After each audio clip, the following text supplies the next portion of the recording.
د 15,000 کلن رنځور بوډا مسیحا. لیکنه بارکوال میاخیل. هغه د یوې تکې تورې اوږدې شپې په نیمایي کې د هیلو یو نوی څراغ په لاس په سړه سیلۍ کې له کوره راووت. خلکو د خپلو کورونو تر کنډواله دیوالونو او سوریو دروازو په دربېدلو زړونو ور وکتل او له ځانه سره یې وویل: دا لا کوم لیونی دی چې د کرکې په دې درنه شپه کې یې مینه پر ځان بدرګه کړې او په زړورو ګامونو روان دی.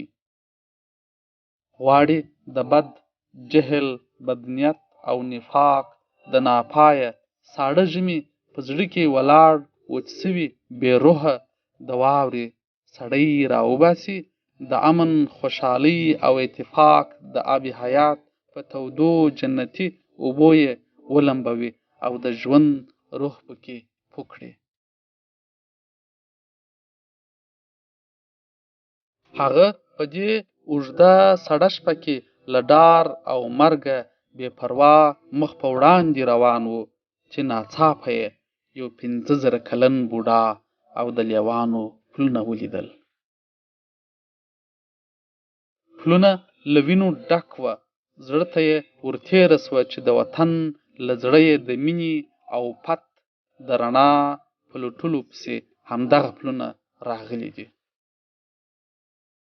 خو په دې ترږمۍ کې خلک له ډاره نه راوځي چې دا پلونه وویني. یو تدبیر یې وسنجاوه چې څنګه ټولو خلکو ته د لیوانو دا پلونه ورښکاره کړي. خو لاس په کار سوی لا نه و چې یوه تیزه نالیدلې او نامعلومه بړبوکۍ راغله او پلونه یې خراب کړل.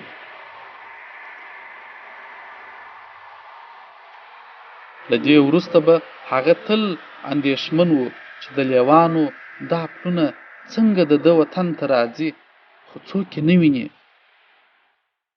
یوه شپه چې هماغه د هیلو څراغ په لاس کې روان و، 15,000 کلن بوډا ته یې سوکه چې بل څوک یې نه واورېد داسې وویل: یوه خبره درته وکړم؟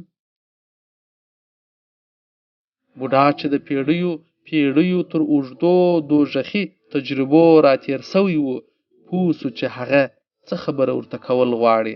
ځکه بوډا خپل زشته نارینه اولادونه په وار وار له دې منع کړي وه چې د وطن مور ونه ځوروي. پړونی، کمیس او پرتوګ یې پر نورو خرڅ نه کړي. هغوی کله منل؟ په ناهیلي او له غریو ډک غږ یې ورته وویل: تیرا مې ولیده راغلم تر سواته، تیرا مې ولیده راغلم تر سواته، پښتون مې ولید دا لوی ذاته، عقل همت مې د چا ونه لید، په بیرته راغلم ناست یم ملا ماته.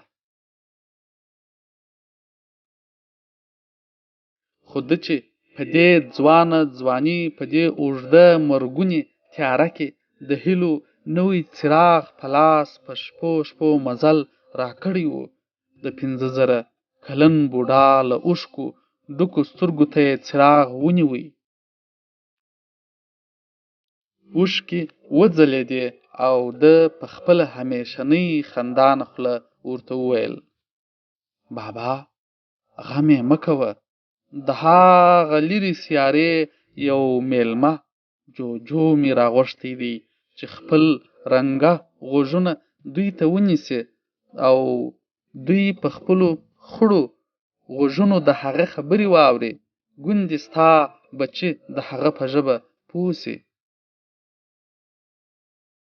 او تر خپل جنت شاوخوا راګرځېدلی د بدمرغۍ او ناپوهۍ اغزن سیم د مینې او ورورۍ په تیره بیاتي غوڅ کړي.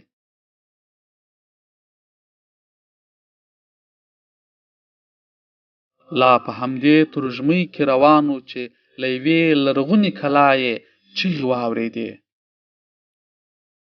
زرو یې مړه کړه، زرو یې مړه کړه. ور په یاد سول چې دا خو د هغه ستر نیکه کلا ده چې په ژوند یې دې وطن ته د لیوانو پلونه نه سوای راتلای.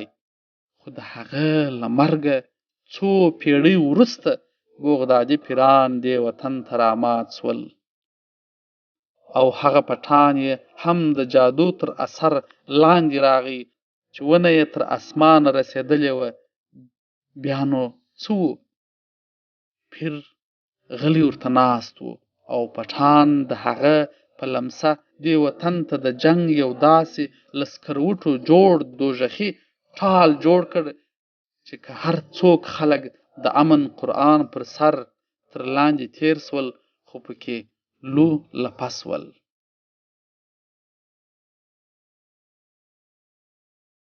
اوږده دوژخي شپه لا نه وه تېره او ده لا پر خپل خولې سوي ورغوي د هیلو نوی څراغ را اخیستی و. فکر یې وکړ چې تر سپېدو پورې دا مزل نور په یوازې نسي لنډولی او باید د نفاق په ژوره کنده کې لوېدلو ورونو ته لاس ورکړي او په اشر په دې وطن کې جوړه د شر د غڼې ځاله ورانه کړي او د سرو لمبو په منځ کې یوه داسې د معجزې تیږه کښیږدي چې اور کم یې په همیشني اور بند بدل سي. خو د دې کار لپاره ژور تدبیر پکار و. پر ټولو اشرګرو یې غږ وکړ، راځئ کیسه ولیکو. هغوی یو بل ته حیران وکتل چې د څه شي کیسه په لیکي. د یې حیراني ختمه کړه او ورته ویې ویل یو داسې داستان به په ګډه ولیکي چې د ژوند په فلسفه کې تلپاتې پیښې پکې راوسپړي او پیچلي غوټې د عقل په غاښ خلاصې کړي. ګوندې د ابوریحان البیروني، کاتب هزاره، محمد موسی شفیق او محمد هاشم میوندوال غوندې ژوندي کرکټرونه یې 5000 کلن بوډا ته یو نوی روح ورکړي او د پیړیو پیړیو زحمتونه یې ټکور کړي. خو لا یې د دې داستان په لیکلو پیل نه و کړی چې د وطن مور ته یې په توره تیاره شپه کې یو بل میړه په درنو ګامونو راتلونکی ولید او له اخ وطنه سره یې وینې تر خوله کۍ کړې. زړه یې ودرېد او د وطن د مور په ستړي او خوږمنه غېږ کې په ابدي خوب ویده شو.